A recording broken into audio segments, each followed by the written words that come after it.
자, 이번에는 이베스트 투자증권의 신중호 투자전략팀장 함께합니다. 팀장님 어서 오세요. 네, 안녕하세요. 네, 오랜만에 반갑습니다. 뵙습니다. 3%는 진짜 오랜만에 나온 것 같아요. 네, 무슨 일이 있으셨던 거예요 혹시? 3% 글쎄요. 이게 저희 이제 센터장님이 자주 나오시잖아요. 아, 네, 윤센이 또 와서 또 워낙 말씀도 잘하시고 아 네. 그렇습니까? 또 비주얼도 저보다 훨씬 좋아서. 센터장님께서 못 나오시게 해서 또 팀장님이 못 나오시는 거 아닙니까? 하여튼 그 역학관계는 저희가 나중에 뒷조사를 좀 해보도록 하겠고요. 네. 네, 오늘은 투자 전략을. 전략팀장으로 나왔습니다. 네, 투자 전략. 지금 전략이 뭐 있을 게 있습니까? 없죠. 네. 없는데 뭘 얘기? 좀 이따 가세요. 그러면. 그러니까 이게 처음에 어떻게 시작을 할까 하다가 저희가 작년 한 3월부터 네. 욕을 엄청 먹었어요. 작년 2021년 3월에 그때부터 이베스트 시장이 안 하우스가 좋았죠. 뭐 본부장님이랑 저랑 뭐 많은 욕을 먹었는데 지금 좀 많이 욕을 먹고 있어요. 지금 또요? 예. 예. 왜냐하면 뭐 지금은 시장을 사라고 얘기했다가 6월부터 이제 두드러 맞아갖고 네. 지금 저 사야 되냐 뭐 이런 얘기들을 아, 하고 올 있어요. 3월부터 그러셨어요? 아니요, 한 뭐 5, 6월. 아, 5, 예, 6월부터. 그때 그때부터. 시장 확 꺾였을 네. 때. 아, 그때 그때? 6월에 좀 급락 나왔었잖아요. 아, 그때 살 때다. 네. 5월부터 말씀을 하셨어가지고 네. 이제 6월에 크게 그렇죠. 예. 맞았다. 근데 이제 그런 것들이 있지 않습니까? 이 작년에 이게 결과론적이긴 한데 네. 작년에 3,300이 갔을 때 그리고 수출이 뭐 역사적 65년 만에 최고치다. 뭐 여러 가지 이제 카카오가 뭐 PSR 10배 넘어가고 이런 꿈과 희망을 줬을 때 음.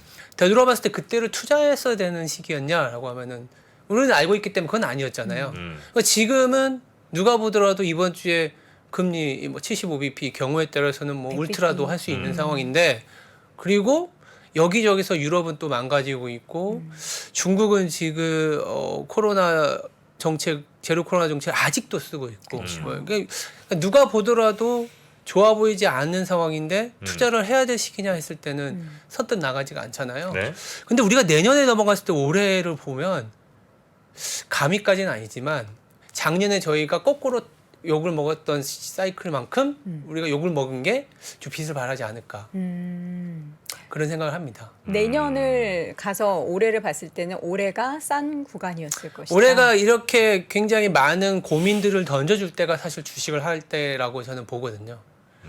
데이터로도 설명이 잘 안 되고 그리고 뭐 미국은 오늘도 아까 보니까 선물 지수 1% 이상 또 하락을 하니까 네. 소위 소위 말해서 좀 두렵죠. 여기서 그나마 반등 나왔던 걸 지금이라도 우리나라 지수로는 2,300에서 겨우 2,350인가요 지금? 저점까지 50포인트라도 뭐 지수를 만약에 투자하신 분이라고 기준을 따지면 네. 그거라도 좀 보존해야 되나라는 생각이 많이 들 텐데 좀 버텨야 되는 구간이지 않겠냐라는 얘기는 드리고 있습니다. 그러니까 지금이 살 때예요, 버틸 때예요, 아니면 버릴 때예요?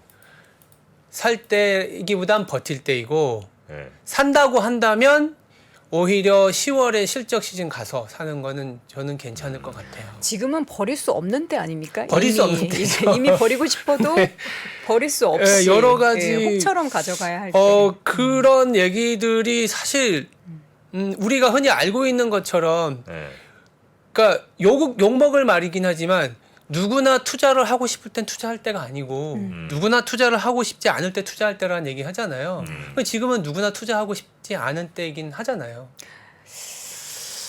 아닌가요? 거기에 대해서는 약간 또 반반으로 나뉘는 것 같아요. 아, 그래요? 어느 쪽에서는 지금은 또 그래 사야 뭐 된다? 더 떨어질 수도 있겠지만 계속 싸져 있는 구간이다라고 생각하는 분들도 있고 네. 또 오히려 반등을 기대하는 하반기 반등을 기대하는 이야기도 네. 한쪽에서는 뭐 이번 안 주에 나오는 게 만약에 아닙니까? 내일 모레 해갖고 기준금리 75bp 올려갖고 그때가 나스닥이 기회. 또 한 2~3% 빠지면 가자. 아마 아니죠. 그때 되면 아마 또 지금이라도 던져야 된다 이런 생각이 들지 않을까 싶은 거죠. 근데 그럴 때 오히려 저는 여기 나와서 얘기하는 게 그랬을 때 좀 사는 게 낫지 않겠냐. 네, 네. 욕을 많이 먹겠죠. 네. 지금도 뭐 댓글도 저 네, 일부러 네, 안 보고 네. 있어요. 부정하네요. 욕이 많이 나올 것 같으니까. 아유, 내 생각 욕 없어요. 절대 보지 마세요. 아 그래요? 네.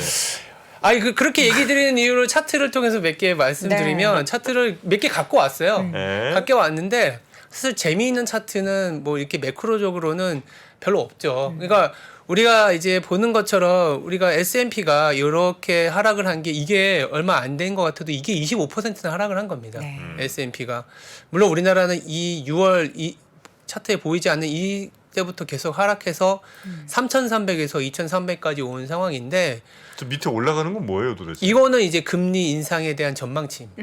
아. 그러니까 지난주에 9월 13일에 하루에만 이게 75bp가 올라갔죠. 네. 이때가 언제냐면 소비자 물가 지수가 발표됐을 때. 아. 근데 저는 그렇게까지 하락을 했어야 되나 생각이 좀 들거든요. 나스닥이 5%나 빠졌어야 되나. 9월 13일에 8월 CPI가 원래 8.1% 봤는데 8.3% 나왔다고 네. 5%나 급락시켜야 되나. 근데 약간 설레발처럼 시장이 그 전에 네. 과하게 한 4일이 올랐어가지고 4일 그걸 다 오른- 토해내는 그 4일 그런 오른 게 시장. 여기 S&P로 보면 네. 요만큼 오른 거거든요. 그래서 이게 뒤에서도 말씀드리겠지만 너무나 심리가 많이 좀 위축되어 있는 거를 얘기하는 그런 상징적인 사건이 아니겠느냐. 그때요. 9월 13일에 나스닥 100 지수가 굉장히 큰 종목들이 몰려있는 지수잖아요. 전 종목이 하락한 날이에요. 네. 그런 날이 사실 잘 없거든요. 네. 그래서 그러니까 우리가 아까 얘기하신 것처럼 그래도 살만한 기회다라고 생각하신 분들이 있긴 하지만 네. 데이터나 심리적으로 우리가 통계적으로 봤을 때는 소위 말해서 많이 쫄아 있다라는 거는 음. 맞는 것 같아요. 그러니까 쫄아 있는 상황이 그 사야 된다고 얘기하시는 분들은 팔아 이금 다 지금 쫄아 있다. 그러니까 지금 적정한 가격보다 사람들이 다 쫄아 있으니 훨씬 더 가격이 쌓여 있는 상태다. 지금이 살 때다라고 얘기를 하시는 거거든요. 네. 그리고 팔라고 하는 분들 혹은 뭐 지금 주식할 때 아니라고 하시는 분들은 더 떨어지니까. 아직까지 지금 뭐 우리가 생각한 여러 가지 위험 요소들이 다 나온 것 같지도 않고 거기다가 사람들이 이렇게 투자 심리 얼어 있고 여기다가 작은 뭐 하나씩이라도 터지면 훅훅 빠질 수 있으니까 그렇죠. 차라리 지금 하지 말자 이런 그렇죠. 분들이거든요. 그렇죠. 근데 우리 그게 더 맞는 말이긴 해요. 후자 쪽에 좀 더 무게를 두고 계시고 더 또 빠질 수 있다. 대중들이 그렇게 네. 많이 아니 생각한다. 우리 팀장님은 팀장님께서는 저는 기본적으로 지금 같은 경우면 음. 우리가 이 공포라고 하는 모든 상황을 그래도 좀 반영해 나간 거 아니냐라는 얘기는 드리고 있어요. 어느 정도 반영이 돼 있다. 이를테면은 우리가 주가를 이 차트를 두 개를 그리고 온 이유가 여러 이유가 있겠지만 뭐 러시아 우크라이나 전쟁 뭐 이런 여러 이유가 있겠지만 1년 내내 주가가 하락한 건 사실 긴축 때문에 하락한 거잖아요. 그리고 이제 긴축이 뭐 여기서 끝날지 더 올라갈지는 모르는데 지금 이게 뭐냐면 남은 FOMC 9월에 있고 11월에 있고 12월에 있고 내년 2월, 3월, 5월에 한 6번의 이 연준의 금리를 그려놓은 거예요. 네. 지금 시장에서 예상하는. 그러니까 지금 보면은 지금이 2.5%인데 이번 주에 올리면 한 3.25% 정도 될 것 같거든요. 네. 이 정도까지 올라옵니다. 근데 문제는 시장이 빠질 때의 가격이 언제냐? 그럼 4.5%까지를 예상하고 있는 거예요. 네. 그러니까 러프하게 생각하면 연준 터미널 밸류라 그러거든요. 이번에 금리 인상의 종착지, 정책 금리가 어디까지 올라갈 수 있느냐? 4.5% 아니게 되면 시장은 그래도 뭐 이런 뭐 급반등은 아니더라도 이 저점을 지켜내면서 울퉁불퉁 하더라도 이렇게 소위 말하는 박스권을 유지하면서 가지 않겠냐라고 말씀을 드리는 거죠. 네. 근데 지금 그렇게 얘기 드리는 이유가 이때 나왔었던 물가 지표에 대해서 너무 과도하게 반응했었다. 이때 나왔었던 물가에 대한 성격들이 주거비라든지 여러 가지 항구적인 물가 상승에 대한 고민이었는데 그게 이때 나왔을 때가 가장 공포스럽게 나왔다. 그래서 앞으로는 점점 이 금리 레벨 이상을 시장에서 고민하지는 않을 것 같다라는 얘기를 드리는 거죠. 그래서 근데 이제 금리를 올리다 보면 자연 발생적으로 빚을 못 갚는 가정도 있고 기업도 생겨요. 그렇죠. 근데 그런 부분들은 주가에 이제 고스란히 좀 반영이 됐다라는 얘기를 드리는 거죠. 근데 실질적으로 아직 금리 올라갔고 뭐 부도가 막 연쇄적으로 나거나 이런 일은 아직 안 벌어졌잖아요. 발생하진 않았죠. 근데 이제 실제 한 뭐 4% 넘게 되고 우리나라도 금리 이렇게 막 어쩔 수 없이 따라 올라가게 되면 버티다 이제 못 버티는 회사들이 나올 거 아닙니까 분명? 연말이 나오죠. 분수령일 거라니 뭐 개인도 그렇고 뭐 기업도 연말이 그렇고. 됐든 뭐 연초가 됐든 이제 나올 텐데 쭈쭉 나올 텐데 그러면 그때가 차라리 더 저점. 뭐 저점이라면 저점일 수 있고 그러니까 지금과 비교하면 그때가 더 많이 하락할 수 있는 상황이. 근데 이제 주가라는 게 되게 어렵다라는 게 그런 것 같아요. 네. 그런 지표 우리가 보통은 제로 코로나라든지 아니 코로나 팬데믹이라든지 금융위기라든지 위기 발생 당시에는 부도나는 기업이나 한계의 상황에 몰리는 가정이 많지는 않아요.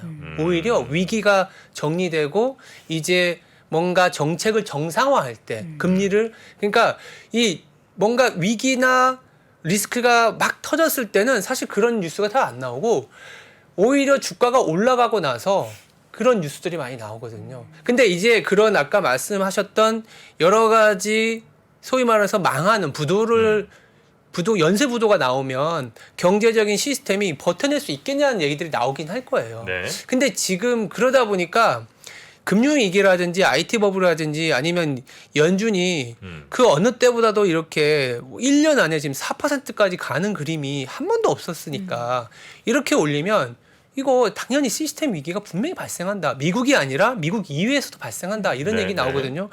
원달러 환율 1,400원 찍은 거 봐라. 이렇게까지 나오는데 그거에 대한 얘기들을 좀 드리고 싶어서 차트를 몇 개 갖고 왔는데 아까 그러면 뒤에 있는 차트를 먼저 보여드릴게요. 네. 여기 이 차트인데요. 이게 좀 설명하기가 복잡할 수는 있는데 한마디로 말씀드리면 이때가 금융위기 때입니다. 이게 언제냐면은 2008년에 서브프라임 모기지가 터지고 나서 은행들이 연쇄 도산이 발생할 수 있다라는 리스크가 나왔을 텐데 이게 왜 그런 리스크가 나왔었냐면 이게 4%를 가리키는데 이게 뭐냐면 미국에 있는 은행들이 지금 당장 팔았을 때 마련할 수 있는 유동성의 비율이에요. 그러니까 현금과 같은 네. 자산이 4%도 안 됐다라는 거죠. 네. 지금은 25%까지. 그러니까 전체 자산의 4분의 1이 지금 당장 팔아도 현금화 시킬 수 있는 자산이 많다라는 거고. 근데 지금은 걱정하시는 게 금융기관 부실 우려를 걱정하시는 것 같지는 않고요. 그렇죠. 그러니까 기업들이 뭐 부도나거나 이걸 걱정하시는 거 아닐까요? 기업들이 부도났을 때 걱정하는 부분은 네. 은행권의 부실로 인해서 연결돼. 대출이 나가 있는 게 상환이 안 되고. 만기에서 그 만기 뭐죠 롤오버가 안 되는 거 그리고 그 대출이 원래 계획이 돼 있었던 대출도 네. 안 되는 부분들이거든요.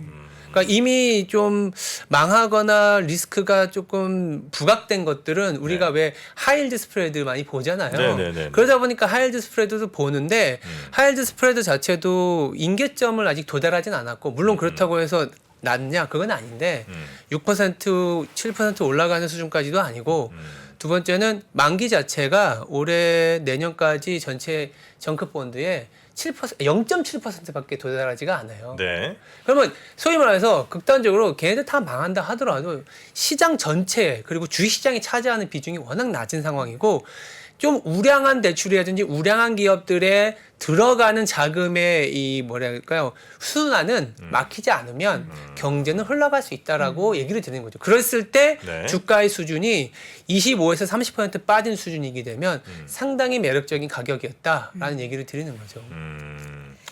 그래서 지금 이제 좀 시간이 지나고 보면 지금 상황은 우리 팀장님 보실 때는 매력적인가요?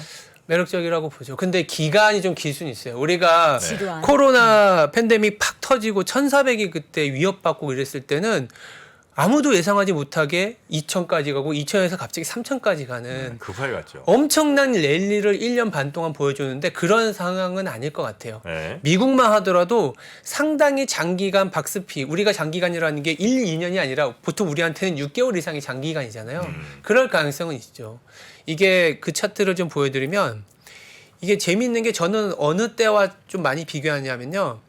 뭐 금융위기라든지 IT 버블이라든지 코로나 이때랑 비교하지 않고 2차 세계대전 이후하고 좀 많이 비교해요.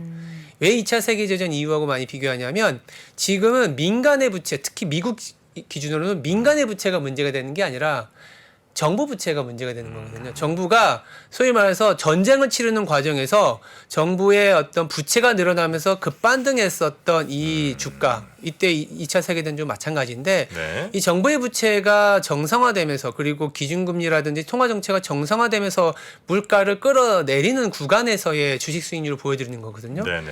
미국 같은 경우에는 이게 1946년에서 50년 이전까지 물가가 이렇게 내려가는 즉 높은 수준에서 내려가는 과정에서 사실은 박스피였거든요. 왜냐하면 물가가 내려간다라는 거는 디스인플레이션 가격이 계속 뭔가 애드하면서 올라가고 매출이 더 발생하는 상황이 아니라 네. 이미 굉장히 빵 좀 이렇게 커졌던 거를 조금씩 줄여나가는 과정이기 때문에 시장의 밸류에이션이라든지 시장의 뭐랄까 탄력이 상당히 제한된 수준에서 나타날 가능성이 있는 거죠.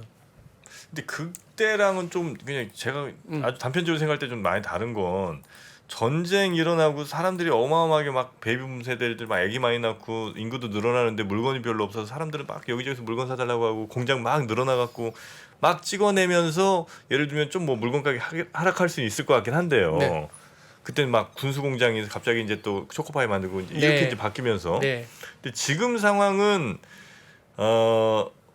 그때랑은 이제 굉장히 어떤 소비 그쵸. 뭐 물건 없어서 못 사고 이런 상황은 근데 아닌 거잖아요. 완벽하게 동일하진 않지만 네. 그때도 아까 말씀하신 것처럼 군수 공장이 이제 민간의 소비를 위한 재화를 생산하다 보니까 네. 과잉 공급이 된 거거든요. 지금 우리나라 같은 경우에 대표적으로 반도체가 과잉 공급인 상황이잖아요. 재고가 역대급으로 올라가 있는 상황이고 재고를 줄여나가는 과정에서 좋게 보면 재고가 줄여나가고 할인 판매를 하다 보면 물가가 잡히긴 할 텐데 재화를 수출하는 한국 같은 경우에는 네. 수출이 안 되다 보니 시장이 소위 말해서 계속 위에도 막히고 밑에도 막히고 굉장히 지지부진한 시장은 될 텐데 그렇게 볼 것이냐 아니면 이게 금리를 올리다 보면 위기가 올 수 있어. 위기가 올 때는 주식을 하면 안 돼. 이런 생각을 볼 것이냐의 차이는 명확한 것 같아요. 지지부진할 때가 사실은 뭐 개인 투자자분들이 좋아하는 텐베거 소위 말해서 10배 나는 주식들이 많이 나오거든요.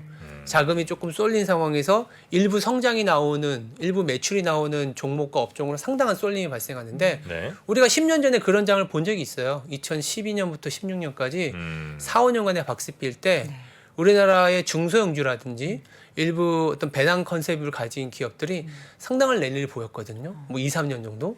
그런 장이 뭐 동일한 스타일은 아니겠지만 앞으로 1년에서 1년 반 이상은 더 유지가 되지 않겠냐라는 얘기를 드리는 거죠. 그러면 혹시 이제 6월 혹은 5월 이쯤에 이제 괜찮을 거라 판단을 좀 하셨었잖아요. 많이 빠졌다고 봤죠. 이미 많이 빠졌다고 보셨잖아요. 괜찮아지는 지표를 발견하진 않고 네. 야, 이 정도면 정도면은 빠졌다. 많이 빠진 거 아니야? 그리고 이 정도면 네. 사람들이 상당히 비관적인 스탠스를 가져가네? 네. 라는 약간의 어떤 역발상적인 투자의 시점을 잡았다. 아마 우리 시청자분들 그냥 기억이나 아마 입장에서 보실 때는 몇 달째 지금 이 정도면 좀 많이 빠진 것 같다는 얘기를 들으셨을 거거든요. 맞아요. 그러니까 팀장뿐만 아니라. 맞아요, 다 그래요. 네, 그러니까 과연 그럼 그때 충분히 빠졌다고 했을 때 뭐가 틀렸길래 지금 더 빠진 건지, 뭐가 예상이 안 됐길래 지금 더 빠진 건지를 알면 네. 지금 이 정도면 많이 빠진 것 같다는 말씀이 좀 더 설득력 있게 다가오지 않을까 싶습니다.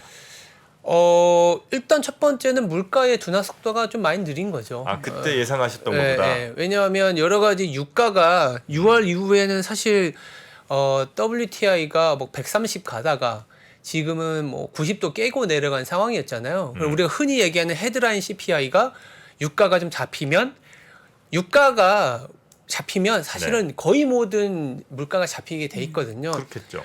뭐 이따 차트도 말씀드리겠지만 미국에서는 지금 주거비가 굉장히 많이 올라가서 문제라고 하지만 주거비 안에도 다 이 에너지와 관련된 비용들이 다 섞여 있어요.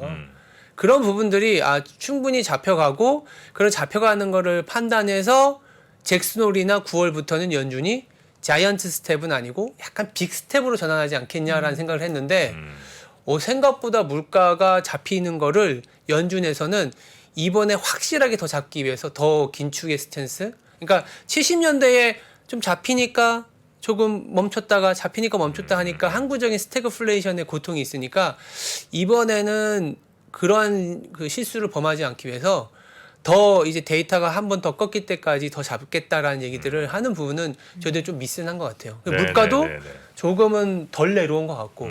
근데 그럼에도 불구하고 아까 말씀드렸던 올해 말에서 내년까지 4.5% 이상은 이제는 조금은 너무 오버스럽게 생각하지 않아도 되겠다라고 하는 부분들이 또 물가 안에 있어요, 답이. 네. 그래서 우리가 차트를 보면 요 차트인데 네.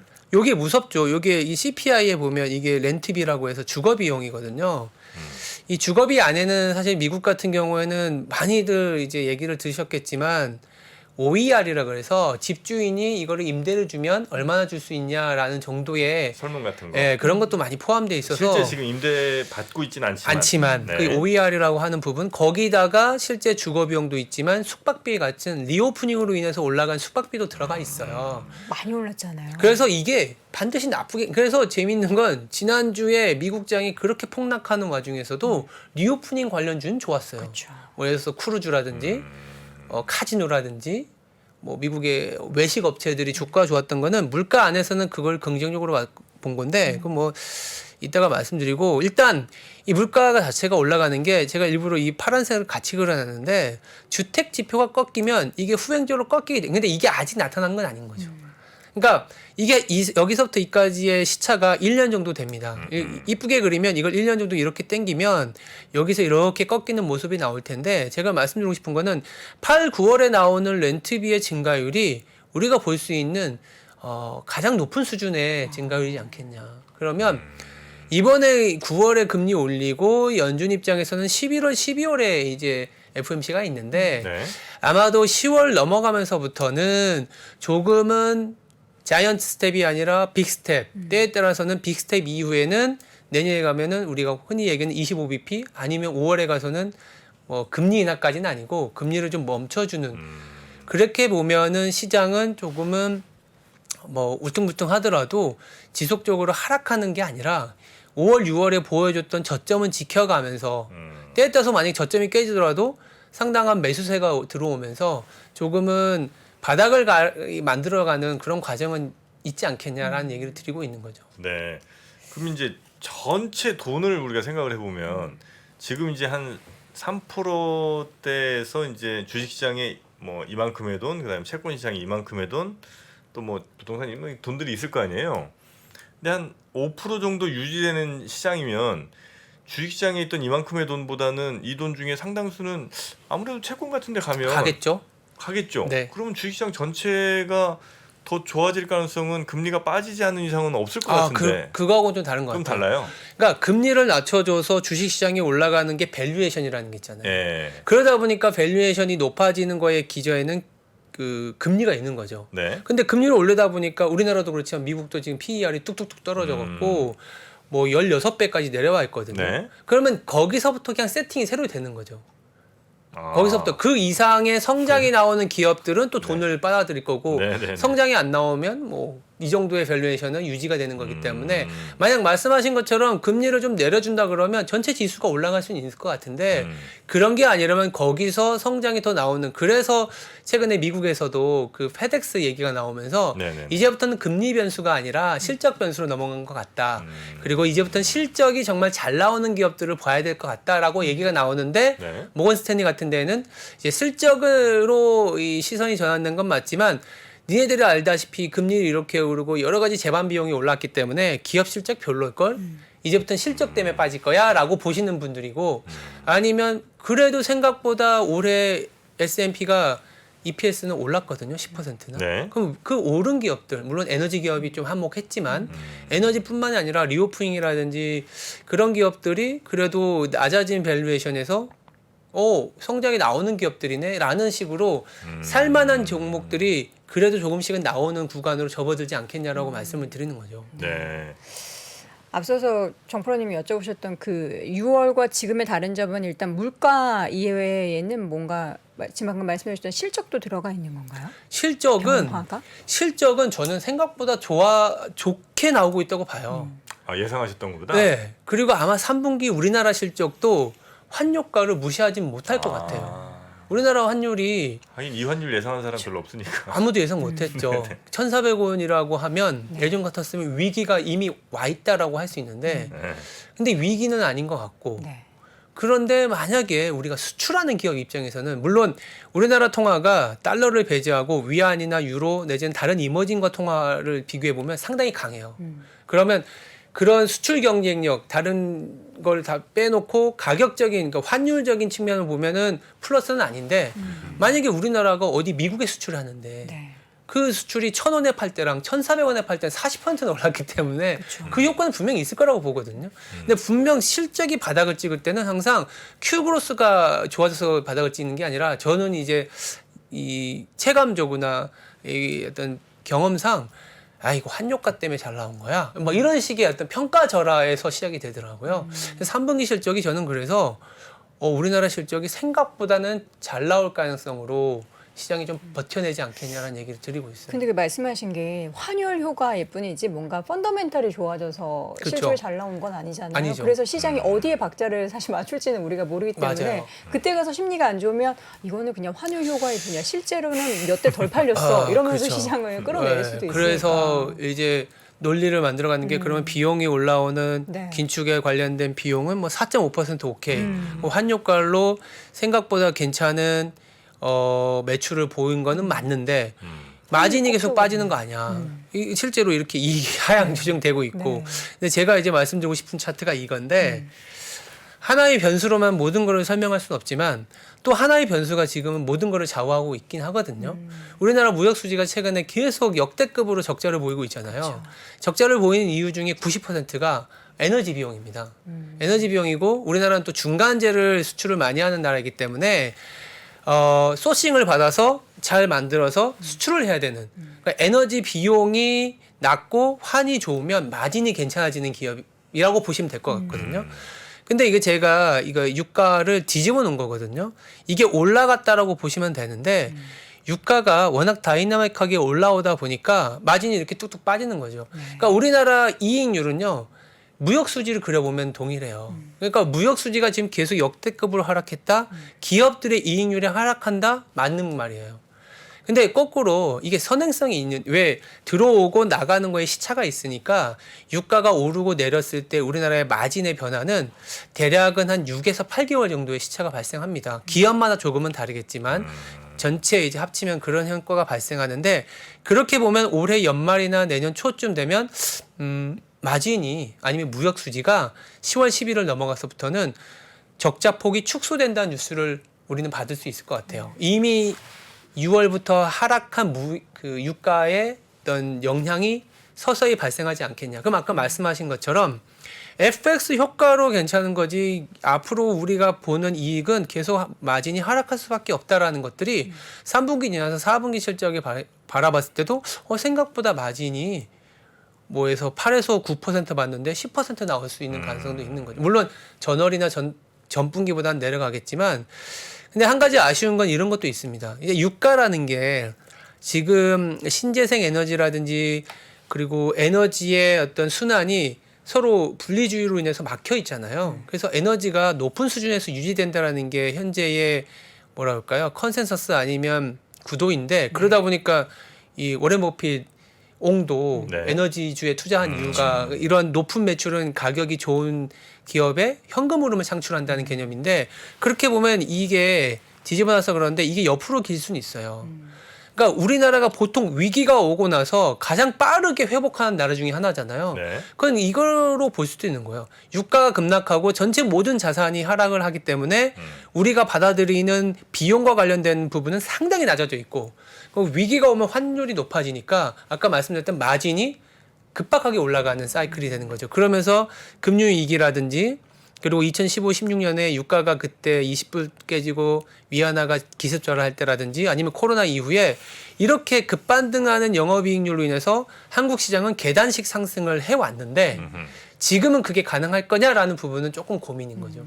그래서 이런 차트를 보여드리면 영업이익률이 이렇게 장기간 박스피였었던 그래서 아까 제가 10년 전에 우리가 2012에서 15, 16가 4, 5년간의 박스피에 대한 얘기를 드릴 수밖에 없는 게 이런 상황이지 않겠냐라는 얘기는 드리는 거죠. 네, 네, 네. 뭐 예상치도 못하게 유가가 급락해 준다 그러면 한국 시장의 영업이익률 확 올라갈 수 있는데 지금 구도에서는 그거는 조금은 시나리오에 넣기는 힘든 거다 보니까 네. 그냥 그래도 연말 연초에는 우리나라의 무역 수지와 이익률은 좀 바닥을 잡을 수 있다. 이렇게 봐야 되지 않을까. 네. 유가도 천천히 하락 내지는 그냥 횡보 정도로 보고 계신 거예요? 네. 한 80에서 70달러 정도의 유지. 네. 그 물가도 기대보다 여전히 앞으로도 뭐 8.1, 7.9 이렇게 천천히 내려가는. 근데 그림. 내년에 되면은 급박하게 내려갈 수 있습니다. 아, 내년엔 네, 내년 전년 기저효과? 동월 대비니까. 전년 동월 대비고 지금 말씀하신 것처럼 지금 렌트비가 예를 들어서 100불에서 300불 올라가는 그 리스크를 지금은 받았지만 300불인 상태로 유지가 되면 이건 제로 베이스로 가버리거든요. 네. 그래서 내년 초부터 중반까지는 물가가 드라마틱하게 빠질 수는 있습니다. 근데 지금은 그리고 시장에서 전망하는 사람들은 그렇게 얘기하지만 연준 입장에서는 데이터가 그렇게 나오고 나서 액션을 취해야 될 수밖에 없기 때문에 그거와의 그 시차가 있는 것 같아요. 그 네. 스탠스의 시차. 근데 저희들이 봤을 때는 이 4분기부터 내년 1분기가 되면 이런 선행 지표라든지 물가가 꺾여 내려가는 거에 대한 시장이 기대하고 연준에서 얘기해 주는 수준이 조금은 맞닥뜨려지는 그런 구간으로 접어들지 않겠냐라는 얘기를 드리고 있죠. 환율은 혹시 어떻게 될 거로 보고 계십니까? 환율은 저희가 이 차트랑 비슷해요. 높은 수준에서 유지되는. 높은 수준이라면 지금 1,400원대. 네, 1,400원에서 뭐 1,300원. 아, 그래요. 그러니까 1,400원에서 1,300 우리가 원달러 환율이라는 게 여기 넣어놨을 것 같은데 여기 있네요. 원달러 환율이라는 게 이게 어떻게 보면 달러화에 대한 레이쇼거든요. 네. 물론 그게 너무 높게 되면 우리나라에 위기가 왔었던 사이클이 있었던 것도 맞지만 이 달러화 지수부터 말씀드리면 달러화 지수는 어떻게 구하는 게 가장 예쁘게 나오느냐. 전 세계 GDP에서 미국의 비중이 달러화 지수입니다. 그러면 올해 우리나라 원달러 환율이 거의 18% 오르는 동안 왜 올라왔느냐? 달러화 지수가 동일하게 올라왔기 때문이거든요. 그러면 내년에 아니면 지금부터라도 원달러 환율의 안정을 찾으려면 전체 GDP에서 미국이 차지하는 비중이 줄어들어야 돼요. 줄어들려면 뭐가 올라야 되느냐? 미국 이외의 GDP가 올라와야 되는데 그 유럽이나 중국이나 일본이나 아니면 한국이 미국보다 더 성장률이 높아야 된다라는 얘기가 나올 텐데 그건 아니라는 거죠, 내년에. 그러다 보니까 이 수준에서 유지되는 다만 1,400원을 가고 1,500원을 간다라는 게 위기는 아니기 때문에 그 높은 가격에서 수혜를 보는 기업과 업종을 살 일이지 이 높은 가격 때문에 위기가 온다라고 얘기를 하는 건 아니다라는 거죠. 그러니까 예전에는 여기 보시면 1,400원 넓으면 금융위기 때 내지는 우리가 IMF라고 하는 외환위기 때의 어떤 가파른 속도만큼 올라온 것도 맞아요. 예상을 못했던 부분도 있고 네. 근데 문제는 뭐냐면 이때는 우리나라의 기업의 평균 부채 비율이 400%가 높고 단기 차입이 많아서 달러화에 대한 우리나라의 통화가 약해지면 기하급수적으로 달러 부채 비용이 높아지던 사이클이었고 이때는 미국이 망한 날이었죠. 그러니까 미국의 그 탑 5에 있는 기업이 망했던 사이클이었지 않습니까? 지금 그거는 아까 제가 미국의 은행들의 자산 건전성을 말씀드렸고 우리나라는 지금 1등부터 50등까지 외환부채 수준을 보면 사실은 외화 순자산인 기업들이 굉장히 많아요. 그렇기 때문에 사실 달러의 가치가 올라가면 우리 요새 서학개매도 많잖아요. 네. 물론 주가는 빠졌지만 달러화로 해칭한 기업들이 상당히 많은 상황인 거죠. 근데 이제 외국인 투자자 입장에서는 우리나라를 살 때 환율이 이렇게까지 약해져 있으면 계속 환 손실이 발생하니까 외국인들이 환이 좀 안정됐을 때 들어온다라는 부분 때문에 한국 시장이 좀 뭐 외국인들이 좀 매도하거나 이런 것 때문에 지수 자체는 탄력을 잃는 건 맞지만 이런 부분들이 위기를 만드는 건 아니다. 그 하나의 예가 이런 거거든요. 아까 얘기한 것처럼 무역 수지가 이렇게까지 많이 하락했어요. 거의 이것만 보면 2008년 그리고 외환위기 때보다도 물론 인플레이션을 감안하게 되면 이게 이 보정이 돼서 이렇게까지 많이 내려오긴 합니다. 근데 이제 차트 자체는 되게 겁나게 많이 하락했죠. 이게 진짜 크게 문제가 발생할 수 있다라는 얘기가 나올 수 있는데 이 부분하고 경상수지가 최근에 좀 다른 모습을 보이잖아요. 그래서 예전에는 우리가 상품을 팔아서 외화를 버는 게 거의 유일했어요. 경상수지가 그대로 무역수지였는데 지금은 경상수지 안에는 상품뿐만이 아니라 서비스와 소득수지가 있거든요. 우리가 이제 연금이라든지 이런 게 투자했을 때 소득수지로 받아오는 거 그리고 서비스 수지 이런 부분들이 이제는 지난 10년간 상당히 좀 비중이 많이 올라와서 무역수지가 마이너스 나더라도 경상수지는 플러스인 거죠. 그러니까 경상수지가 이게 글자가 잘못됐는데 네. 순채권국입니다 우리는. 그러니까 외화가 부족하진 않아요. 그래서 당장 단기적으로 자금이 부족해서 이로 인해서 이 국내에 외화 부족 사태가 나타나는 건 아니고 기업들은 사실은 오히려 돈이 상당히 많은 상황이고 근데 뭐 돈을 벌어들이는 거에 대한 기대치를 주가에 반영하는 거하고는 좀 다른 문제지만 네. 그런 위기는 아니다라는 얘기를 드리는 거죠. 무역에서는 조금 뭐 안 좋아도 오히려 투자나 이런 것 쪽에서 더 들어올 수도 있는 거고 지금은 그렇죠. 그게 정확하게 일치하진 않는 그런 상황이죠. 그렇죠. 예. 그래서 그냥 어떻게 보면 지금 상황이 네. 도움이 되는 기업들로 이제 시장이 막 그 전체 시장은 막 하락하고 당장 지금 샀다고 해서 수익이 안 나더라도 네. 이런 환적인 부분들 그리고 약간 그런 그 마진이 조금씩은 개선되면서 결국 실적 베이스로 봤을 땐 야 진짜 그때 살 걸 그런 기업들을 지금은 좀 모아서 가야 되는 그런 상황이 아니겠느냐 얘기를 드리는 거예요. 그때 살 걸 할 기업들이 그러니까. 어떤 거예요? 뭐 수출 기업? 그쵸. 수출 기업들도 그렇고 이게 첫 번째는 이거는 욕을 많이 먹을 수도 있을 것 같아요. 이게 반도체. 반드시 얘기 많죠. 네. 많죠. 아유, 어쨌든 채팅이 조금 너무 욕이 좀 없다 싶었습니다. 자, 여러분 예. 이제 시작하시면 되겠습니다. 이게 좀 시작. 어려워요. 이게 사실 진짜 어렵거든요. 저희 반도체. 하우스에서도 반도체. 담당하시는 분이 반도체 되게 안 좋게 계속 잘 네. 콜을 하셨고 그럼에도 불구하고. 지금도 안 좋아질 거다라는 얘기를 하시죠. 그럼에도 불구하고. 그럼에도 불구하고 반도체에 대한 얘기를 드릴 수밖에 없는 거는 네. 첫 번째는 우리나라가 지수나 아니면 밸류에이션을 봤을 때 가장 먼저 하락한 게 반도체다 보니까 이를테면 이런 거죠. 이게 반도체 업종의 PBR인데 물론 이거 갖고 투자하면은 엄청 오래 기다리긴 해야 돼요. 엄청 오래 기다리긴 엄청 해. 오래 기준이 한 6개월? 뭐 6개월? 6개월에서 1년? 거의 지금 뭐 1년 넘게 시장 하락했는데요. 그렇죠. 그런데 이게 불과 1년 전에는 이게 2배 가까이 갔었던 밸류에이션인데 이게 다 빼놨죠. 그래서 뭐 코로나 때나 아니면 여기 보시면 금융위기 때 뭐 그리고 2011년에 이때 유럽 재정 위기가 저는 지금보다 더 위기였다고 생각하는 사람인데 그때만큼의 밸류에이션이라면 네. 좀 맞을 만큼 맞은 거 아니냐. 그럼 물론 역발상 투자나 밸류에이션에 대한 투자는 모멘텀이 아니기 때문에 수익률이 바로바로 나지 않는 짜증나는 상황이 많이 도래할 수 있고 그 짜증나는 상황이 이거거든요. 재고가 계속 쌓이고 있다. 네. 네. 근데 이제 재고가 완전히 해소된 이후에 투자하면 주가는 이게 사실은 이때 사서 이때 이렇게 파는 거거든요.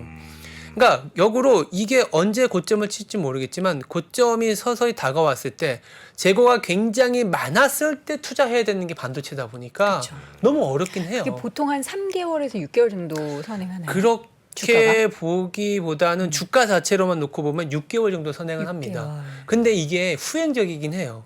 이때 만약에 우리들이 예상한 반도체 애널리스트와 저희들이 보는 걸로는 내년 1분기 지나서 한 2분기 중반이면 이게 고점을 형성하지 않겠냐. 재고가. 네. 그러면 6개월 전이게 되면 올해 4분기에는 투자를 해야 된다라는 얘기가 연말. 나오는 거고 근데 밸류에이션을 보면 저 정도 밸류에이션은 지금부터 모아야지라는 얘기를 드리는 건데 야 내년 2분기에 가서 고점 찍는다는 걸 언제 지금 투자하냐라는 얘기가 나올 수밖에 없는 거예요. 그렇잖아요. 우리 펀더멘탈 상으로는 근데 한 가지 이 매크로한 측면에서는 이 재고 일수가 고점을 찍었던 사이클이 공교롭게도 언제하고 비슷하냐면 연준이 더 이상 금리를 올리지 않았을 때하고 비슷합니다. 2015에서 16년에 이때도 옐런 당시 연준 의장이 15년 말에 금리 한 번 올렸어요. 네. 그러다가 와장창 뭐 이머징 작살나고 이랬거든요. 그때는 한 번 올렸다고 얘기했는데 어쨌든 그리고 나서 고압 경제 얘기하면서 좀 멈춰줄 거야 하면서 재고 일수가 좀 줄어들었거든요. 그러니까 메모리 쪽 가격은 희한하게도 이 연준 특히 중앙은행의 스탠스에 굉장히 예민합니다. 유동성이 함수다 보니까 유동성이 지금부터 줄어들기보다는 조금씩 풀려나간다. 그러면 수요가 조금씩 올라오고 Q보다는 P에 예민하게 반응한 게 한국의 메모리이기 때문에 주가는 이때부터 이렇게 랠리를 보이기 시작한 이때도 마찬가지인 것 같아요. 2019년에 2019년 장을 보시면 코스피 자체는 마이너스예요. 코스피는 마이너스인데 삼성전자는 제 기록은 20인가 30% 올랐어요. 네. 하이닉스는 더 많이 올랐고 왜 그랬냐면 이 재고일수가 소위 말해서 꼭지 찍고 내려가는 사이클이었기 때문인데 이때도 QT라든지 긴축이 19년 들어서면서부터는 좀 멈춰졌을 때 재고일수가 정점을 찍었거든요. 그래서 지금도 아까 이제 처음에 연준의 긴축이 그래도 내년 3월부터는 정점을 찍어서 내려갈 수 있다. 그렇게 보면 그 6개월 전이게 되면 뭐 9월 말 10월 이때부터는 반도체를 투자해야 되는 거 아니냐라는 논리로 말씀드리는 거죠. 네. 근데 이건 아주 그냥 단순한 그 궁금증인데요. 개인 투자자분들 같은 경우는 사실 이제 뭐 삼성전자 혹은 하이닉스를 사실 때 좀 싸다 싶으면 야, 이 회사가 이렇게 싸면 되나 이런 느낌을 이제 많이 사시잖아요. 떨어지는 날 많이 사시고. 네. 근데 이제 기관이라든지 외국인 같은 경우는 방금 말씀해주신 그런 이제 철저한 전략 아래들 많이 살 거 아닙니까? 그렇죠. 그럼 이제 지금부터 쭉 이제 모으는 모습을 좀 보여주면 네. 아 그런가 보다 싶을 수도 있는데 지금 이게 뭐 매매자별 뭐 세력별 이렇게 동향을 보면 단타죠, 단타. 그렇죠. 또 근데 팔던데 오히려. 매도의 규모는 조금씩 줄어드는 건 사실이에요. 근데 사실 삼성전자 하이닉스가 외국인 입장에서 한국을 산다고 했을 때는 사실 칩메이커를 먼저 사러 들어오는 거잖아요. 일례로 물론 최근에 좀 팔긴 했습니다만 우리나라 원달러 환율이 6월에 한 4% 오를 때 그때 6조 원을 팔았어요, 외국인이. 네. 음. 근데 8월에 올랐을 때는요. 물론 8월 막판에 좀 팔긴 했지만 원달러 환율이 6월보다 더 상승률이 높았는데도 불구하고 그때 샀어요. 2조 원 가까이. 그러니까 그런 모습들이 아까 말씀을 드렸던 네. 그래도 조금 사서 모으는 거 아니냐. 물론 아주 장기적인 페이스이긴 하겠지만 외국인도 한두 사람이 아니기 때문에 외국인을 소위 바르다 보면 장기 투자자형 뭐 미국 사람 미국계 어떤 투자자 그리고 약간 유럽 형들은 조금 이제 단타를 많이 하는데 유럽은 지금 돈이 없고 미국 투자자 입장에서는 전 세계 자산이 지금 굉장히 싸져 있는 상황이거든요. 지금 뉴스에서도 봤지만 네. 미국 투자자들이 지금 제일 많이 사는 게 유럽 부동산과 유럽 주식이거든요. 아 지금. 유로화가 엄청 싸잖아요. 아. 그러니까 자기들 입장에서 유로화는 앉은 자리에서 계속 뭐랄까요 좀 걷어들일 수 있는 자산이 되는 거죠. 근데 지금 당장 유로화 유럽 자산을 사라 그러면은 반도체와 동일한 반응이 나올 텐데 저는 개인적으로는 지금부터는 유럽 자산, 유럽 주식을 사라는 얘기를 하거든요. 글로벌 투자자분들한테 일례로 뭐 그런 거 있지 않습니까? 명품. LVMH. 네. 그런 거는 수요 물론 중국이라는 수요도 있지만 글로벌 수요가 탄탄하게 있고 가격을 올린다고 해서 명품이 가격 올렸다고 욕할 사람 없거든요. 사죠. 근데 환효과가 그러니까요. 환효과는 충분히 많이 가져가는 기업이고 그렇게 봤을 때 유로화 베이스의 기업들이 저는 상당히 매력적인 구간에 와 있는 것 같아요. 자, 그래서 이제 네. 네. 반도체와 지금 이제 유럽 쪽 예, 말씀을 부분이 이제 좀 드렸고 괜찮고. 에르메스, 뭐 LVMH 이런 종목들 주가는 계속 고점에서 등락을 아 보이네요. 그래요. 그러니까 또 뭐 괜찮게 보시는 거 하나. 괜찮게 보는 거요. 네. 이 차트를 좀 보여드리는데 우리나라 수출이 어쨌든 우리나라 수출이 돼야 매출이 발생하고 매출이 돼야 고정비 커버하고 이런 거잖아요. 여기 보면 검은색이 중국향 수출이고 이 약간 짙은 선이 미국향 수출이거든요. 네. 미국향 수출은 굉장히 좋아요. 근데 중국향 수출은 굉장히 마이너스고. 그리고 우리가 그냥 하는 소리가 우리나라는 수출이 중국이 많아서 이런 얘기 많이 하잖아요. 그러니까 절대적인 수준은 많은데 여기 보시면 신압으로 이렇게 중국향 수출이 지금 여기 보시면 뭐 코로나 때는 뭐 30%였지만 25%를 깨고 내려와서 지금 22%까지 내려온 상황이에요. 미국향으로만 가는 수출은 3년, 4, 5년 전에는 불과 10%도 초반이었는데 지금은 16%까지 올라왔거든요. 그러니까 뭐라고 하냐면 중국 아마 내년 내후년 되면은 중국향 비중이 더 줄어들 상황이 높을 것 같고 여기다가 인도하고 아세안까지 합치면 사실은 중국향 비중이 많이 떨어져 있죠. 근데 어쨌든 그래도 중국향 수출 비중이 많이 빠지고 이쪽에 수출이 안 되니까 우리나라 수출이 안 된다라는 얘기도 뭐 사실이긴 해서 제가 말씀드리고 싶은 거는 이겁니다. 이거 왼쪽 위에 있는 차트. 왜냐하면은 요새 뭐 중국을 배제하고 프렌드 쇼어링이고 미국이 지금 안 그래도 11월에 중간 선거 있으니까 또 공공의 적을 만들어야 내부 단속이 되는 부분이기 때문에 앞으로도 계속 중국을 견제하는 내용은 나올 수밖에 없을 것 같아요. 그러면 단순한 아이디어인데 우리나라 수출 기업들이 중국향에 수출하는 것보다 미국에 더 많이 하는 기업들은 원달러 환율 베이스로라도 수출에 대한 환율의 효과가 있을 수 있죠. 이를테면 동강 같은 경우에는 중국향 수출 비중이 100%더라고요. 근데 거꾸로 농기계 같은 경우에는 올해 7월까지의 이 지표 보면은 미국향이 77%, 근데 중국향은 0.2%이기 때문에 한마디로 뭐 예를 들어서 무역 갈등이라든지 이런 부분에서 농기계는 그 해당이 안 되는 거죠. 그러니까 뭐 미국의 어떤 수출이 되고 뭐 리오프닝이 되고 이런 부분들에서 이쪽에 많이 포진되어 있는 업종을 보는 것도 하나의 방편이지 않겠냐. 그리고 네. 이쪽에 있는 업종이 3분기 실적 때 생각보다 환율과도 괜찮고 Q 그로스도 나쁘지 않을 것 같다라는 얘기를 드리는 게 이미 근데 알고 있는 것 같아요. 이미 자동차 부품 쪽이 좀 그렇거든요. 그렇죠. 자동차 부품은 미국향 비중이 34%인데 중국향으로 5.7%밖에 안 되기 때문에 그리고 이제 건전지 축전지가 이제 우리가 흔히 얘기하는 2차 전지 쪽 그리고 이제 철강이나 강관 이쪽 우리가 보통 뭐죠? 파이프라인 쪽이 하는 거 그리고 이제 농기계 이런 쪽으로 이제 말씀을 드리고 있는 상황이라서 아까 말씀드렸던 중기적으로는 반도체 깔고 가고 이런 업종에 대한 접근도 저는 지금도 나쁘진 않아 보인다. 물론 당장의 수익을 바라기에는 상당히 어려운 왜냐하면 시장 전체가 이제 좀 막 들어가 올라가는 상황은 아니기 때문에 근데 분기가 실적이 지날 때마다 3분기, 4분기 그리고 내년 1분기가 되면 충분히 생각보다 기업 실적이 괜찮은 기업들이 이쪽에서 많이 발생하지 않겠냐는 생각을 하고 있어요. 배터리 반도체 농기계. 그러네요. 배반농. 자동차. 예, 딱 가겠습니다. 그렇네요. 배반농으로 가겠습니다 이제. 네. 배반도. 배반동. 시간은 필요한 것 같습니다. 네, 시간이 좀 필요한 것 같은데 아유 저희가 벌써 또 하다 보니까 재밌게 듣다 보니까 네, 시간이 또 저에겐 시간이 또 없습니다. 아유 오늘은 그러면 네. 우리 팀장님께 요 정도까지만 듣고요. 알겠습니다. 네, 또 모자란 내용은 다시 한번 또 모셔서 청해 듣도록 하겠습니다. 네. 네, 오늘 고생 많으셨습니다. 네, 고맙습니다. 감사합니다. 옛날에는 우리는 개인 투자들이 사면 장이 빠지고 개인 투자들이 팔면은 장은 오르고 막 이런 얘기 했잖아요. 그런 얘기하는 사람들은 정말 진짜 이제 물러나야 돼요. 제 경험상 캐시가 최고입니다. 10년 있으면 엄청난 기회가 와요. 평일 600석 전석 매진 2022 하반기 자산시장 대전망이 온라인으로 출시됐습니다. 우리는 펀드 매니저가 아니에요. 그리고 우리는 전문가가 아니에요. 왜 자꾸 우리가 전문가가 되려고 그래요? 아파트 사고 뭐 재산 올라가고 그게 다 내 덕인 줄 알잖아. 근데 중앙은행 덕이라고. 거기서 내셔줄 때 같이 들어가야 돼. 근데 지금 들이마시는데 그 앞에다 대면 빨리 들어가지.